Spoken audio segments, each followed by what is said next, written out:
자, 여러분 이제 일단 저랑 이제 함께하는 경매는 여러분 이제 자생력을 기르는 거예요. 예, 그래서 이론 간단하게 또 경험, 그다음에 임장, 저의 간접 경험 등을 총망라해서 함께 하시면 좋을 것 같고요. 개인적으로는 제가 하루에 한 번 정도 숙제가 아니라 간단한 질문을 아까 거기 설교수 코칭란에 한번 해볼 테니까 여러분들이 좀 댓글로 답변을 하면서 잘 따라오면 어떨까? 예, 그다음에 나는 좀 싫다. 예, 그러면 안 하셔도 좋은데 가급적이면 답변으로 이렇게 숙제를 해보면 어떨까? 그렇게 생각을 한번 해봅니다.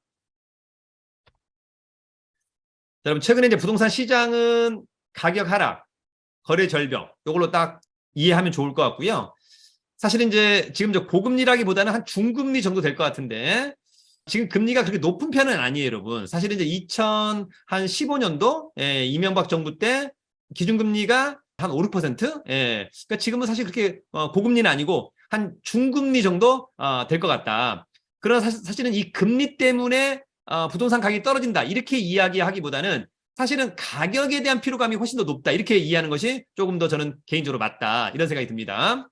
금리가 좀 높지만 앞으로 가격에 대한 어떤 기대감 높다라고 한다면 결코 나쁘지 않게 매수할 수 있을 것 같아요, 여러분. 제가 만약에 지금 5억짜리 사는데 앞으로 한 1, 2년 있다가 6억이 될 것 같다, 7억이 될 것 같다. 그러면 금리 상관없이 매수할 수 있어요. 근데 금리를 떠나서 가격이 계속해서 내려갈 것 같으니까 금리하고는 별로 그다지 큰 영향이 없다. 개인적으로는 앞으로 한 1년에서 한 2년까지는 부동산 가격이 상승으로 반등하기에는 쉽지 않지 않을까 이런 생각이 들고요.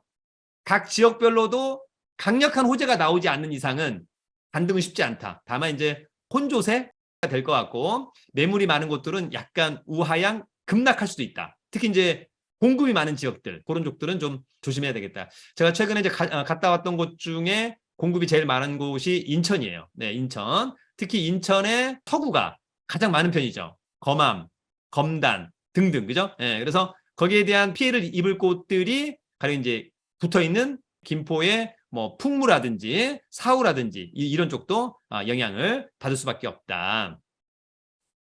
자, 여러분들 이제 돈 버는 경매를 좀 해야 되는데 기술과 기법도 중요하고 감도 중요하고 운도 중요하죠. 특히 여러분 운은 정말 중요하죠. 사실은 이제 7년 전에 선배 후배들이 아파트 생각 없이 사신 분들이 많아요, 여러분. 예, 앞으로 뭐 7년 동안 가격이 뜰 것 같다 이런 사람 없이 그냥 사신 분들이 있어요.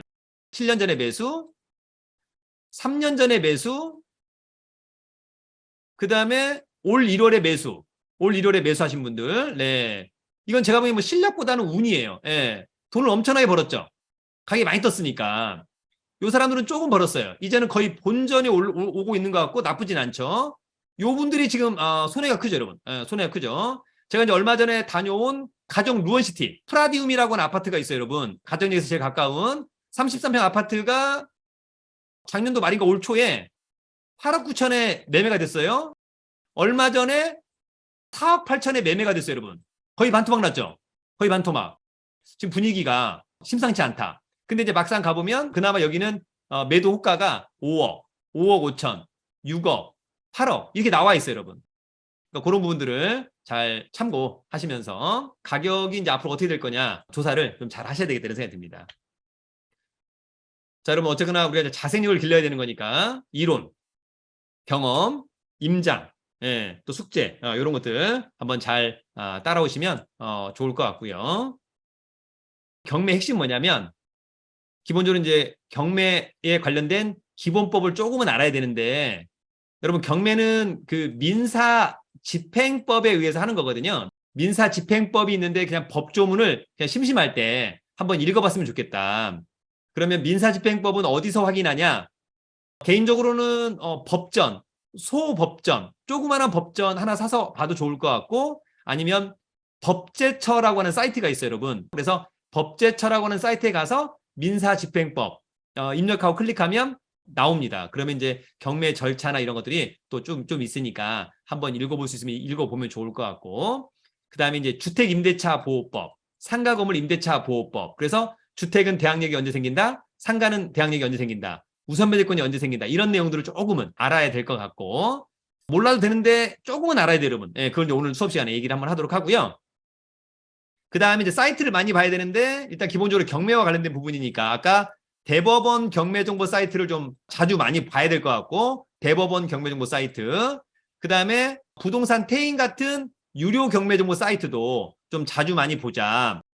그리고 여러분 이제 오늘 공부하는 가운데 경매 물건을 하나 이제 봤어요. 우리 집에서 가까운 가령 뭐 제가 서울 강서구에 산다. 그래서 마곡에 있는 아파트가 경매에 나왔다. 또는 마곡의 오피스텔이 경매에 나왔다. 그러면 이제 마곡에 있는 물건 사이트에서 확인해가지고 먼저 현장을 가죠. 현장을 갔더니 엠벨리 7단지가 있고 이 동은 남향이다. 이 동은 동향이다. 몇 층이다. 보안이 어떻다. 시세는 어떻다. 뭐 이런 것들 확인하고 그 다음에 관리비는 얼마고 주차는 몇 대고 뭐 이런 것들은 이제 확인하는 거죠, 여러분. 그래서 현장 분석하고 그렇다라고 한다면 이거 뭐 한 12억 정도면 낙찰받아도 좋겠다. 그러면 이제 집에 와서 권리 분석을 하는 거예요. 예, 권리 분석. 통상 매각 물건 명세서라고 하는 걸 가지고 할 텐데 뒤에 또 설명이 돼요, 여러분. 어려워하지 마시고. 권리 분석해서 문제가 없다면 경매 절차 중에 입찰 절차에 참여해서 입찰해서 낙찰 받으면 거기 이제 살고 있는 점유자가 있을 거잖아요. 예, 그래서 이사비하고 이사기한 좀 줘서 내보낼 수도 있고 안 되면 인도명령 결정받아서 강제로 끄집어낼 수도 있다. 이런 내용들을 간단히 좀 보면서 또 물건도 보면서 우리가 여러분 이 강의를 진행할 겁니다. 자, 여러분 경매로 돈 버는 방법 8단계. 앞서 얘기한 것처럼 여러분 경매 물건을 검색합니다. 어디서? 부동산 태인, 대법원 경매정보 사이트 물건을 검색해서 괜찮은 물건이 있어. 그럼 여러분 현장을 가는 거죠. 현장 답사, 다른 말로 임장하는 거죠. 체크리스트 가지고 임장. 그리고 괜찮아. 예, 그러면 집에 와서 권리 분석. 특별히 문제 없으면 입찰가 산정하죠. 입찰가 산정은 기본적으로 이제 시세보다는 싸게. 그 다음에 낙찰 통계, 낙찰 사례 여러 가지 것들을 이제 고민해서 하는 거죠. 약간 개인적인 취향이 있는 거예요. 나는 이거를 수익률을 한 4% 보겠다. 그러면 조금 높게 입찰하는 거고 나는 한 6% 수익률을 기대하겠다. 그럼 조금 더 낮게 입찰하는 거죠.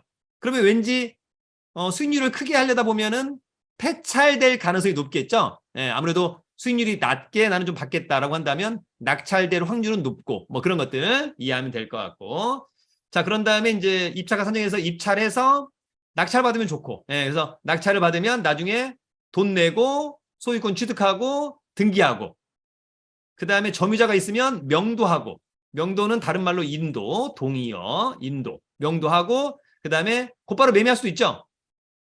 세를 줄 수도 있죠. 내가 들어가 살 수도 있다. 예, 그래서 경매 절차 이런 부분들이 있다.